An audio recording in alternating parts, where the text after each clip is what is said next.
Welcome to another episode of Husbands Watching Housewives. I'm Scott. And I am Geoff. And we just watched an episode of The Real Housewives of Atlanta. Sure did. Yes, we flipped our episodes around this week because we had to get the Rhode Island reunion. Couldn't risk spoilers to that. I know, it was exciting. Yeah, it was exciting. And, this episode of Atlanta, not as much. Well, it's queuing up the big trip. Yes. So I'm sure, there'll be some, excitement in the Scotland. I feel like we've been queuing up this big trip for a few weeks now, so... Not really. I mean, they just talked about it. As I stuttered, just talked about it. Yeah. King's speech over here. King's speech. We see the flashback of them talking about it at the party from last week. So, yes, because both Phaedra and Porsha are on Traders, they're doing a whole Scotland trip, and I'm sure they'll be incorporating Traders and Faithfuls and into the whole mix. And whole NBC Universal properties. Yeah, all go. Yes. I did like Law and Order. Dun dun. No, I thought it was a little. I got a good chuckle when Porsha was doing the whole, we got to trying to make a faithful analogy. And I was just like, okay, you were on the show for 1 week. I don't know that you were the first minute out. Yeah. Yeah. I don't think you get to make the analogy. Yeah. Let Phaedra do that. Okay? Yes. Phaedra went the distance. Phaedra's going to be being Phaedra to the max when she's back there. When I was a traitor. I'm sure she'll have a cloak, but it'll be bedazzled. Oh, I'm sure. Yeah. So, what happened on this episode of Atlanta, though? We went back to the Bailey Bowl. It was resurrected. Okay. They decided to do that. Angela and Cynthia. In honor of Angela's mother. Angela's late mother, Maggie, who passed away. She was like a Maggie Madness. Oh, is that what it was? Yeah. Okay. It's a good thing her mom didn't pass from dementia or something, because Maggie Madness would be in poor taste. Yes. It really would be. But apparently some other... Yeah. I think it was Maggie. I hope I got it right. Regardless, it was a whole basketball tournament. 5 players, and they were gonna, each housewife had a team, yada yada yada. We'll get to it at the end. Maggie Madness makes sense to March Madness, right? I get the alliteration, and that's true. Were they filming back in March, or was it actually March? That could work. Can't remember. Either way, it was a fun little thing that they planned. Yeah, it was good. I was surprised that it came out as good as it did. Yes, well, we enjoyed we'll just skip to that. Yeah, the team names and everything. Team names and the slow-mo walk-ups and... The slow-mo walk-ups were the best part. Yes. And them explaining who was on everyone's team, This is Jim Bob and JoJo. Right. And Cynthia's I have my glam and my boyfriend, and meanwhile Angela has professional players. Yeah. So hence she won. Right. Yeah. Like every little team situation that they do, they try to assign shady names to each of the teams, and they always fail on at least 2 of them. I don't understand why Kay was so mad about her name, but she had to black it out twice, and I was it's not that deep. And then Angela trying to justify why she's called Shamea's team Sasquatch. Just wait, so she was calling you Bigfoot, so now you're gonna turn around and call her Sasquatch? What? You're gonna take the narrative back? I didn't get it, but again, there's always one or 2 teams where you're okay, that was an attempt at shade. And then Kelli trying to be cute, I'm playing in stilettos, and it's just dumb. I thought of my gym teacher back in high school, who probably would have screamed at anyone who walked in there in anything other than tennis shoes. Yeah, rubber sole. Yeah, she could have damaged the floor. Those floors aren't cheap. No. I work for a company that installs those or gets them installed. Those are expensive.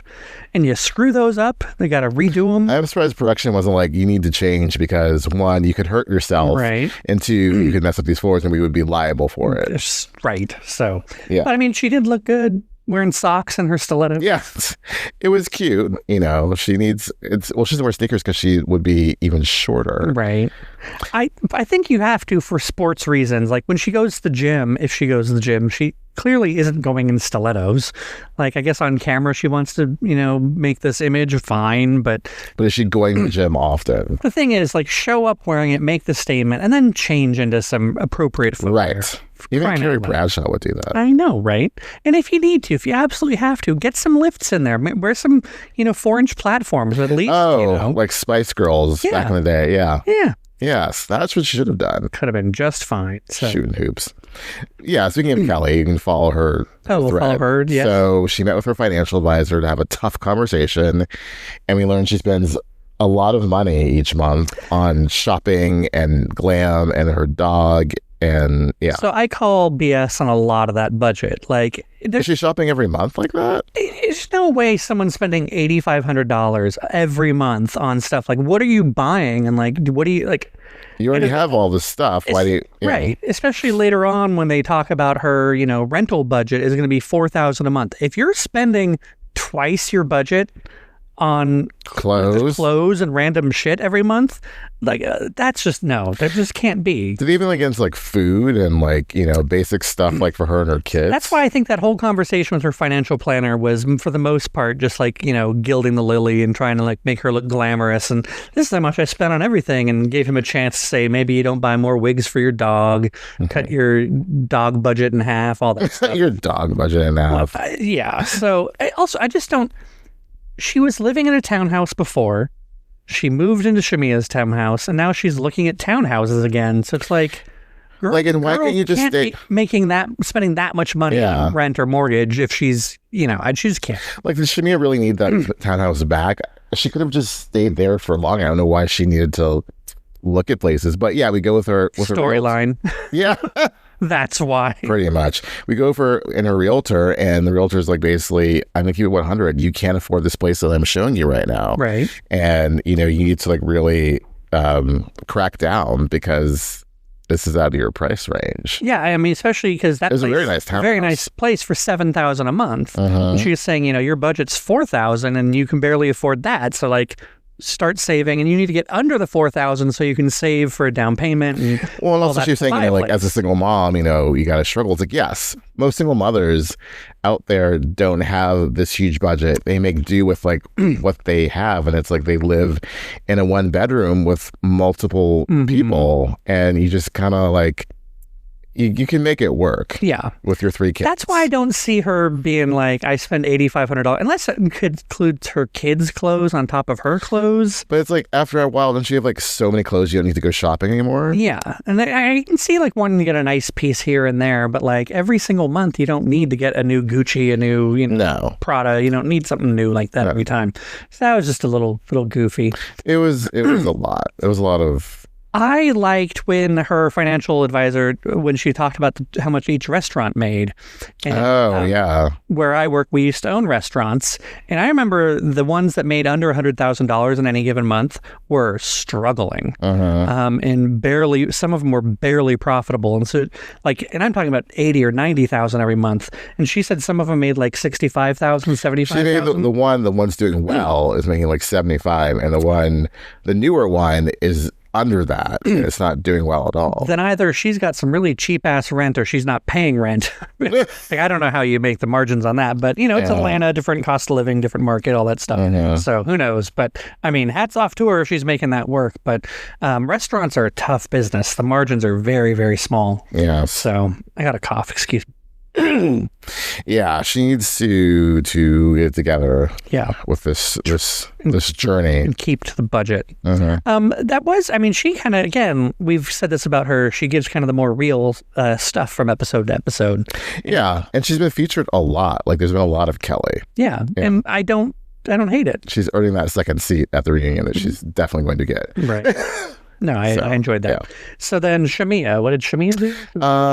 She went somewhere else. She talked to their mom. Her mom has health issues, which Cynthia relayed that to Angela, which made Angela kind of soften a bit. And then also Shamea was saying, talking to her mom, saying, this whole Bailey Bowl's for Angela's mom, and she's dealing with her death, and given what you're going through, we don't know exactly what her mom's going through, but she has some health issues.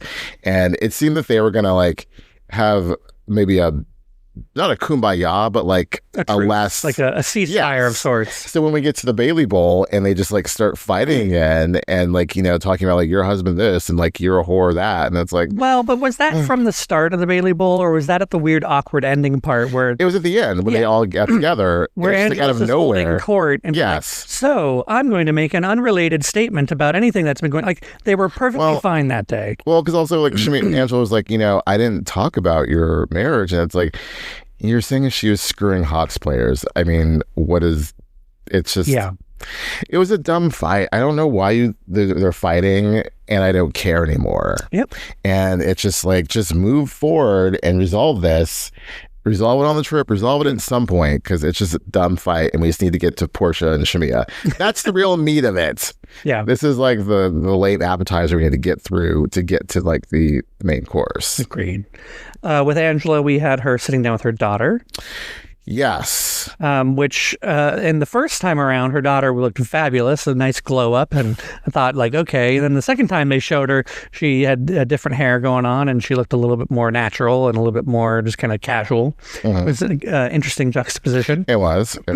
But the whole argument, also of Angela does not want to be the one to tell her younger kids that her daughter got secretly married, and to a woman, and her daughter seems to think that if she'd married a man, it wouldn't be this huge thing. Not that there's homophobia at play, but like it just seemed like Angela didn't want to explain gay stuff to her kids, like a gay marriage, or because they only know the daughter's wife as her best friend, right? And it's never been established that they were dating, let alone now married. And I'm just like, why do these kids seem, and then you have like the kid like coming down the stairs like hearing the fight, and it's like, you know, I mean, I guess I can sorry, I'm stuttering a lot. I can see it coming to the point where it's going to be one of those heartwarming end of season, and then she told the kids, and they accepted her, and it's just going to be like a weird little footnote. I don't think the kids give a crap, and I'm sure they know what who gay people are. I mean, it's just, they know gay people exist, and they probably have guessed that their older sister is one of them. She hasn't brought around a boyfriend, right? Only her best friend. Yeah, it's just a weird thing, and I don't know that Angela's definitely not scoring points with me by like continuing to have this. It's very awkward, and it's like I don't understand why it's awkward, and I don't follow the logic Angela has about, oh, well, her daughter wants to be treated like a child when she's at home, but then like an adult when she's not at home. And it's like, well, that's a lot of people, a lot of kids when they come back home to see their parents want to be treated the same way that they were. And that's not unusual. And that's why I just think Angela's trying to make points that don't quite add up, false equivalencies. And I don't understand what the problem is. And again, just like the other stuff, I'm starting not to care. But I mean, were they to reveal what the true root of the issue is, I'll be very happy to hear it. So. Yeah, and then like they have the kumbaya therapy session with not the real Dr. Wendy. No, it's such a fake Dr. Wendy. Who's this Dr. Wendy? I mean, white Copyright. Dr. Wendy? Yeah, don't understand. No, so confused. And they look into each other's eyes, and they're like, mother and daughter, and joyous again. But I do like the point that they made that Angela's mother used to be the go-between, the middleman, and she would resolve these things, and now without her, it's kind of, they're not in a good place. So yeah, I forgot about that. Yeah. Then we have Porsha with what now? With her mom. She's selling the house. The whole thing about like selling, she gave her mom that house, right?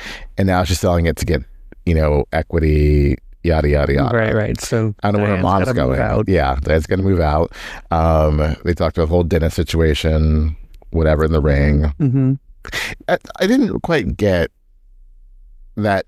Porsha was saying that Dennis was basically like throwing his hat in the ring. I didn't pick that up either. Yeah, I'm like, was that why he gave it back, or just...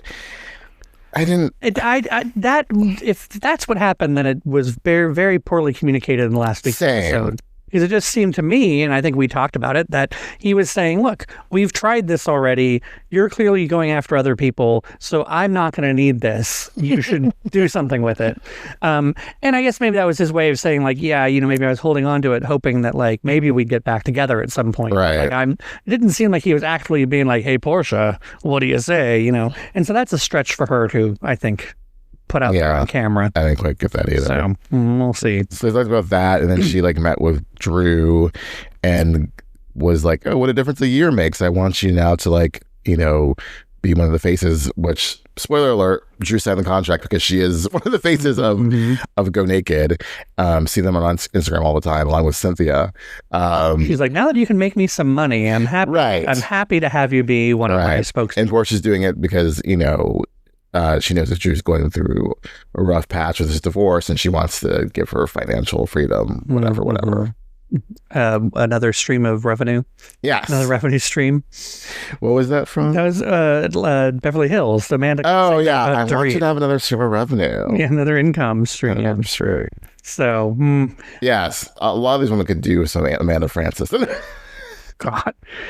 Drew didn't have anything else going on, did she? No. Just a few kind of attempts at shade, I'm sure, at the Bailey Bowl. And some chicken wings and... Oh, yeah, we learned how to eat chicken wings from Porsha. That was good. Wouldn't do it. I don't... I'm not going to knock the cord out. No, but you're like, I feel like you're tapping the cord. No, I'm not. Okay. It's just the witch swing. It's the wind? Okay. It's just the wind. Cord in the wind. Yeah, tay in the cord in the wind. Tay in the wind. I don't like chicken wings or drumsticks all that much because I don't want to fight with my food. Understandable. Though I do like that Porsha had like a technique where you like twist it and that like rips most of the meat off. And I think it does come from, though, growing up with my mom, always like, there's more meat left on that. And it's like, what do you want me to do to that chicken bone? Like, I'm not going to pull that gristle off there. Like, that belongs at I'm not going to sit there and like gnaw on this damn thing all day. And she's like, there's so much more food there. That's why I don't like ribs. That's why I don't like chicken. I don't really deal with lobster or crab if I don't have to. Like, I am not working for this meal. Yeah, and you should have seen her with a pork chop. She had a bone-in pork chop. She would just be like, nah. I was like, no, I don't need to get I'm not going to like stick my tongue in the crevice of the wishbone and start digging out all the freaking pork. Oh, gosh. Yeah, I don't like bone-in either. Yeah. For that reason. Please specify you don't like bone in. I like bone in. Whole different situation. I like the bone in. Yeah. So, but no, it made me kind of want to get some wings and try, the Porsha method to see if maybe I'd enjoy them more. I like a boneless wing, and that's what I like. I do. Those are nice, but those aren't really wings, and they're more expensive usually. So yeah. Anyway, whatever. Go to Buffalo Wild Wings sometime. We'll figure it out. Totally. Get a little bit of both for sure. Pinky? Pinky didn't really do much. There was something she did. She showed up. Oh, her daughter in that fashion show. Yeah, thank you. Campaign. That's what I was thinking of. Yeah. Yeah, that was like one of those quick little like boot like things. No, it was Kay who met with her doctor, and there's some new technique or some new surgery that could help her fix her situation. And she has a lot of scarring, and she's trying to. Yeah. On her 15th ass. Yeah. What she said. She did. And since she was 30, so that in a short period of time, like in 12 years, and she's like 42, something like that. Something like that. In her early 40s, which I remember we were a little surprised about because sometimes she comes off she has a mature than her age. Well, still, like, her accent, you feel like she would be like an older Southern. Oh, that's true. Yeah. Yeah. Yeah, makes sense. Well, granny-ish. I keep looking over at Rhode Island, and I'm like, that's not anyone from Atlanta. No. Kelli, we talked about Shamea. Or Phaedra. What did Phaedra do? She met with her Undertaker partner. Right. Because it was last week where she met with Kelli and gave her the free legals. Yeah. Yeah, okay. Yeah. Check your notes. I know, I've just been going rogue. Yeah, basically... It all ends with the fight at the Bailey Bowl, and then they like agreed like to make up, but it's all like fake making up. And the one thing Shamea does say that is valid is that nothing gets resolved. It's all just like swept in the rug until the next time they fight about it. And so they're not really resolving things. Resolve these dumb fights already, because we're tired. But Shamea makes it seem as though she has no hand in. No, she's part of the problem. That's the thing. Shamea's not owning diddly squat. Yeah. Amongst any of the arguments. Yeah. I'm like, okay, but. If that, it's like, take your own advice. If you were to own some things, we could all, move forward. It's like, I talk shit about you, Angela, you talk shit about me. Let's just stop doing that. Right. We don't really have a beef. You don't hate me. I don't hate you. This is dumb. Like, even by show standards, it's, Yeah. No, agreed. Yeah. So next week, are we even getting to Scotland? Yeah, we get Scotland. Yeah. Okay, I don't even remember the scenes for next week. They rolled up to not the castle, but like the faux castle. Yeah. Whatever. It's not a castle, it's just like a big Scottish house. They're not going to the trader's mansion. No, it's like a nice Airbnb, I'm sure. Yeah. And then we're going to see what happens then. So right. I think when Kay and Shamea discussed there. Oh, that was the thing. That's what Pinky did. She said, I hear, she's like, are you good? Shamea and Kay, and Shamea's like, I didn't know that we were good. Right. And it all goes back to Kay being upset that Shamea said no one wants me to be friends with you, but yet Kay has not said that to Shamea. And I'm sure they'll get into that in Scotland, or on the plane ride there, or the sprinter ride to the castle. Yes. So that's what Pinky did. Okay. So this is episode 12, I think. So we're more than halfway through the season. Yes, they're shooting the reunion soon. So they need to step some things up, well, it's gonna be like at least like 3 episodes in Scotland and a return episode. So I think we have like 4 probably 5 more. Most have been 17 this season per season plus 3-part reunion. Like, I don't know if they're going to end in Scotland or I can't see them stretching it out for 5 episodes in Scotland. Well, I'm saying maybe it won't be. Yeah, that's true. Maybe there'll also be like 1 return episode, like a big finale party. Yes. I don't know what that could be. I know they've already had the Bailey Bowl. Are they going to have a Bailey Q? Oh, Cynthia does live a Bailey Q. Cynthia's really been like spearheading like the Dallas thing and now the Bailey Bowl. So she's definitely a Bailey Q. That wraps it up, and tensions and, people not talking to each other because of the fights on the trip. So, yeah. Okay. Well, I mean, I guess we have nothing left to do other than talk about it next time. Until next time.